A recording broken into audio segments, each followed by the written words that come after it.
જવું જોઈએ, મન સ્થિરતા હોય. આ ધજા જે મામા મામા થયા કરે.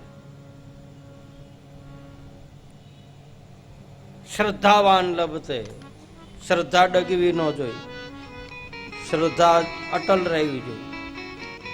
એટલે જ આ ધજા દેખાડે, એટલે જ આ ધજા ચડાવવાનું માધ્યમ છે કે ધજાની પૂંછડી જેમ તારું મન થતું હોય તો તારે અહીં ન આવવું, ભગવાન એમ કે.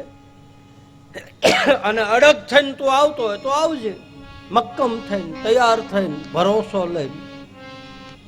અને આવો ભરોસો અકબંધ કોને હતો તો કે દ્રૌપદીને. આહા, એક સતી નારી. બહુ સમજવા જેવી કથા છે. 5 પતિ અને સતી, બહુ સમજવા એક પ્રશ્ન છે આ. અને તમે જો અહલ્યા, દ્રૌપદી, તારા, મંદોદરી અને જાનકી, આ 5 મહાસતી છે. અને આ મહાસતીના આચાર્ય છે ભગવતી અનસુયાજી અને અત્રી.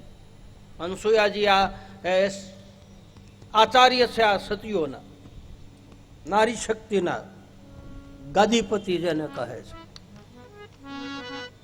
જ્યાંથી નિજાર ધર્મની ધારા શરૂ થઈ અત્રી અને અનસુયાથી. આમ તો શરૂ થઈ ઋષિ મુનિઓ વખતથી, બહુ આદિ. 9 નાથ, સિદ્ધ, 84, 52 વીર, 64 જોગણી, આ બધા આમાં હતા. શિવ અને શક્તિથી આ બધી ધારાઓ ચાલુ થઈ. આગળ હું તમને કથામાં કહીશ, જ્યારે બીજ ધર્મનો પાઠની કથા બધી આવશે ત્યારે. પણ એને વેગ આપનાર અત્રિ અને અનસુયા, પછી દત્ત, દુર્વાસા, ચંદ્રમા, આ બધા આ 3 દીકરાઓ થયા. આદિપંથની ધારા છે. ત્યાંથી આખા નાથ પંથની શરૂઆત થઈ દત્ત ભગવાનથી.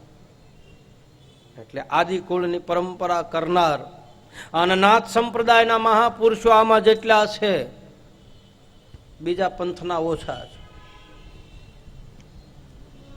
4 યુગમાં નાથ જ કોટવાળ હતા.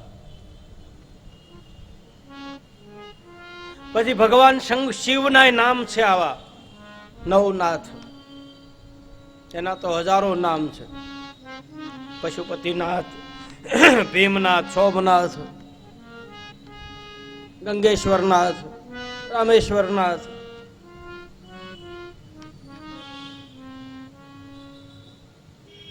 મારો કહેવાનો ભાવાર્થ કે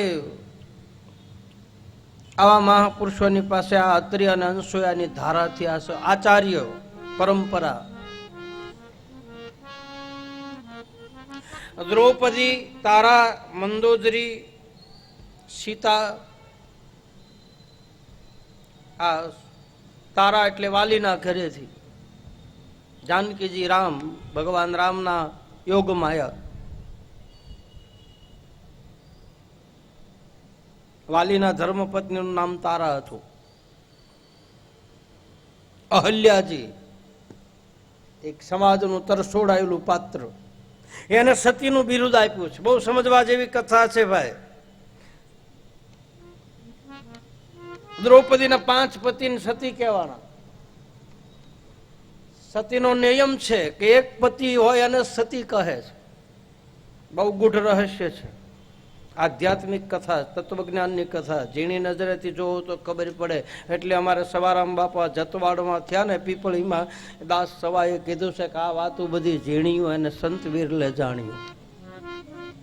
આ બધાને ખબર ન પડે, કારણ કે મોટા કુવાડા કાંઈ નો કાપે ને લોઢા કાપે ઓલી ઝીણીયું. આ સવારામ બાપાનું ભજન છે. દાસ સવો પીપળીમાં પ્રજાપતિ જ્ઞાતિમાં થયા, જતવાડમાં, અમારે સુરેન્દ્રનગર ડિસ્ટ્રિક્ટમાં.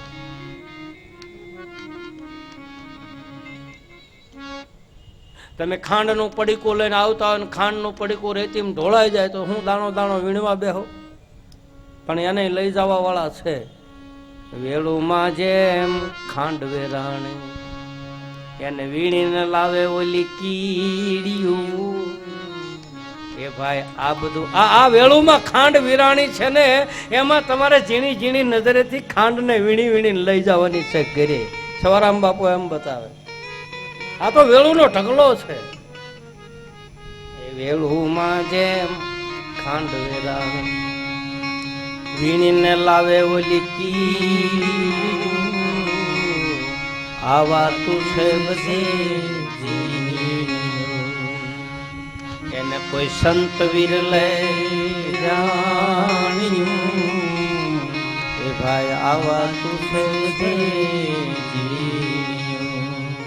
માતાજીના રાંદલના તેડા થાય ને આપણે ગામડામાં નથી ગાતા ચોખલિયા ખાંડે ખાંડે થાકી રે ભવાની પછી કણકી મેં નજરે નો દીઠી કણકી હોય ઈ નો હાલે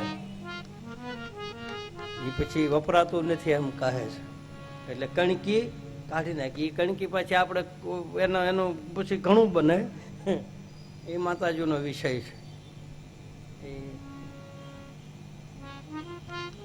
એ સુખલિયા ખાંડી ખાંડી થાકી રે ભવાની માં સુખલિયા ખાંડી ખાંડી થાકી રે ભવાની